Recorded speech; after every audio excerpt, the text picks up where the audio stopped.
Hello friends, हरे कृष्णा, राधे राधे। आप सभी का मेरे चैनल हरे कृष्णा में स्वागत है।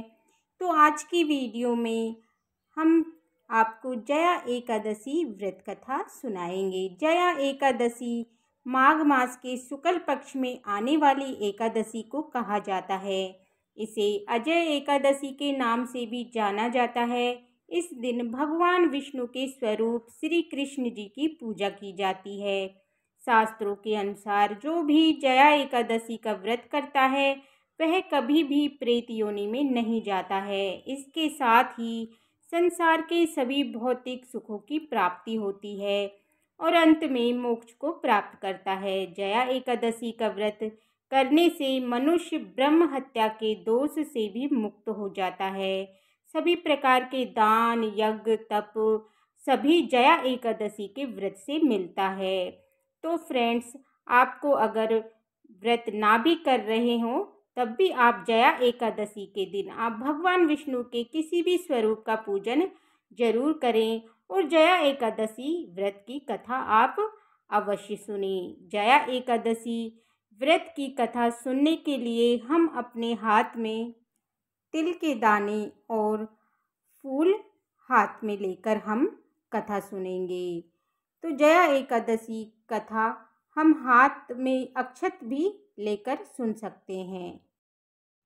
एक समय इंद्र स्वर्गलोक में राज्य कर रहे थे। देवता उस मनोहर स्थान में सुख से निवास करते और अमृत पान करते थे। अप्सराएं उनका सेवन करती थी और वहाँ कल्प वृक्षों से सुशोभित नंदनवन था। एक समय वहाँ इंद्र ने बहुत प्रसन्नता से 50 करोड़ नायिकाओं से नृत्य करवाया। वहाँ पुष्पदंत नामक गंधर्व गान कर रहा था। चित्रसेन नाम का गंधर्व, उसकी पुत्री मालिनी और चित्रसेन की स्त्री वहाँ आई। मालिनी का पुत्र पुष्पवान और पुष्पवान का पुत्र माल्यवान था।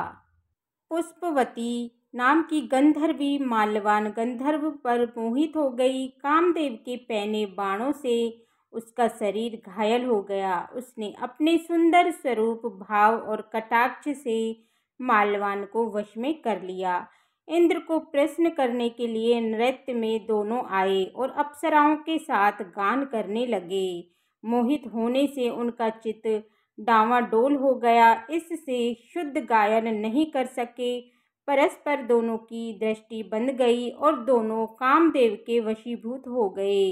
ताल व राग की गति बिगड़ने से इंद्र उन दोनों के मन की बात जान गया। तब इंद्र ने अपमान अपना समझकर कुपित होकर उन दोनों को श्राप दे दिया। मेरी आज्ञा भंग करने वाले मूर्ख पापियों, तुमको धिक्कार है। तुम दोनों पिशाच रूप में हो जाओ। मनुष्य लोक में जाकर अपने कर्मों का फल भोगो। इस प्रकार इंद्र के श्राप को पाकर वे दोनों बड़े दुखी हुए। इंद्र के श्राप से पीड़ित होकर वे दोनों हिमालय पर्वत पर पिशाच होकर बड़े दुखी हुए। पिशाच योनि से उन दोनों को कष्ट हुआ। श्राप के कारण उनको गंध, रस और स्पर्श का ज्ञान नहीं होता था। शरीर में जलन होती थी, नींद नहीं आती थी। उस विशाल पर्वत पर भ्रमण करते हुए शीत से पीड़ित वे दोनों परस्पर वार्तालाप करने लगे। पिशाच शीत से पीड़ित होकर स्त्री से बोला, हमने ऐसा कौन सा दुखदायी पाप किया है जिस दुष्कर्म से हम दोनों को पिशाच योनि प्राप्त हुई। मैं पिशाच योनि को कठोर और निंदनीय नरक समझता हूँ, इसलिए किसी प्रकार का पाप नहीं करना चाहिए। इस प्रकार से वे घबराकर चिंता करने लगे। देवयोग से माघ शुक्ल एकादशी आ गई। तिथियों में श्रेष्ठ जया नाम की प्रसिद्ध तिथि आ गई। उस दिन दोनों ने कुछ आहार नहीं किया। वे उस दिन उन दोनों ने जल भी नहीं पिया। न जीव हिंसा की, न पत्ते और न फल खाए। वे दोनों दुखी होकर पीपल के पेड़ के पास पड़े रहे। उसी तरह पड़े हुए उनको सूर्य अस्त हो गया। रात जाड़े में कांपने लगे और जड़ सरीखे हो गए। शरीर और भुजाओं में परस्पर आलिंगन किए हुए पड़े रहे। न नींद आई, न सुख मिला, न मैथुन की इच्छा हुई। इस प्रकार इंद्र के श्राप से पीड़ित उन दोनों दुखियों की रात्रि बड़े कष्ट से व्यतीत हुई। परंतु एकादशी के व्रत और रात्रि में जागरण करने से उन दोनों को व्रत के प्रभाव से जो फल मिला उसे सुनो। जया एकादशी का व्रत करने से और विष्णु के प्रभाव से द्वादशी के दिन दोनों पिशाच योनि से छूट गए। पुष्पवती और माल्यवान पहले की तरह रूपवान, स्नेह युक्त और आभूषणों से सुशोभित हो गए। वे दोनों विमान में बैठ गए। इंद्र के सम्मुख जाकर प्रसन्नता से प्रणाम किया। उनको पहले की तरह देखकर इंद्र को आश्चर्य हुआ। इंद्र बोला कि किस पुण्य के प्रभाव से पिशाच योनि दूर हुई? किस देवता ने तुमको मेरे श्राप से छुड़ाया है?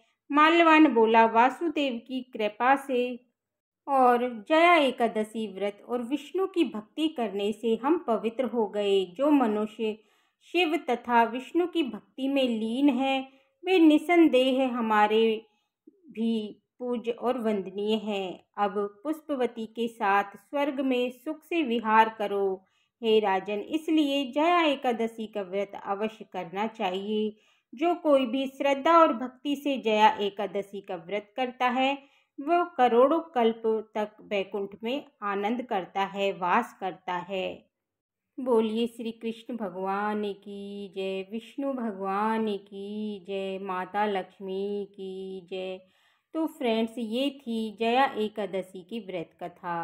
अगर आपको ये व्रत कथा का वीडियो पसंद आया हो और अगर आपके लिए यूजफुल हो तो मेरे वीडियो को लाइक करना और मेरे हरे कृष्णा चैनल को सब्सक्राइब करना और बेल आइकन बटन को प्रेस करना, जिससे कि मेरी आने वाली वीडियोज का नोटिफिकेशन आपको समय पर मिलता रहे।